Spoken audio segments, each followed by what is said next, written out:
జై తెలంగాణ. అందరికీ నమస్కారం. తెలంగాణ రాష్ట్ర ప్రభుత్వం పేదల పక్షాన లేదు, పెద్దల పక్షానే ఉందని పదే పదే నిరూపించుకుంటా ఉంది. ఈ మధ్య గవర్నమెంట్ అంతా కూడా స్మార్ట్ మీటర్లు పెట్టబోతున్నాం అనేటటువంటి అంశాన్ని హైలైట్ చేసి చెప్పేటటువంటి ప్రయత్నం చేస్తుంది. మొన్ననే సిఎండి గారు కూడా ప్రకటన చేయడం జరిగింది, మేము త్వరలో స్మార్ట్ మీటర్స్ పెడతామని చెప్పి. అట్లనే నెక్లెస్ రోడ్లో కూడా ఒక ఎగ్జిబిషన్ పెట్టిండ్రు, ఎట్లా స్మార్ట్ మీటర్స్ బాగుంటాయి ఏంది అని. అంటే పబ్లిక్ని ఒక మైండ్ వాష్ చేసే ప్రయత్నం చేస్తున్నారు.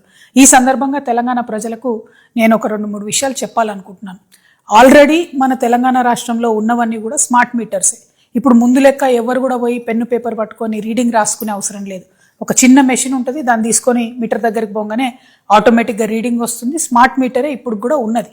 కానీ ఇప్పుడు వీళ్ళు ప్రపోజ్ చేసేటటువంటి కొత్త మీటర్ ఏంటంటే, ఏదైతే రైతులు ఢిల్లీ సింగ్ బార్డర్ దగ్గర ఉద్యమం చేస్తే నల్ల చట్టాలు తొలగించిండ్రో, ఆ నల్ల చట్టాల్లో భాగంగా అదానీ వాళ్ళ కంపెనీకి సంబంధించి మీటర్లు ఏవైతే వ్యవసాయానికి పెట్టాలనుకున్నారో, ఇప్పుడు కొత్తగా కేంద్ర ప్రభుత్వం ఒక కొత్త పథకం తీసుకొచ్చింది.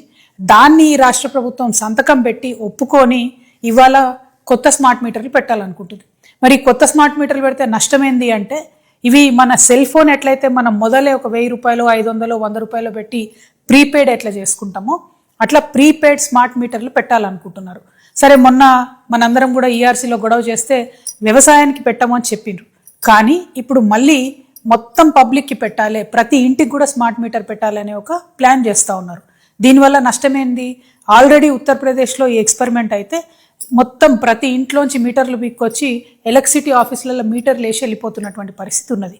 మన దగ్గర కూడా క్రితం ప్రభుత్వంలో తెలంగాణలో గవర్నమెంట్ ఆఫీసుల్లో ఈ ప్రీపెయిడ్ స్మార్ట్ మీటర్ పెడితే సడన్గా అర్ధరాత్రి లేకపోతే ఏ టెలికాన్ఫరెన్స్ అవుతున్నప్పుడు కరెంట్ పోతుంది. ఎందుకంటే 100 రూపాయలకు మీరు ఛార్జ్ చేస్తే 100 రూపాయల యూనిట్స్ రాగానే ఆ కరెంట్ ఆగిపోవడం అనేది జరుగుతుంది.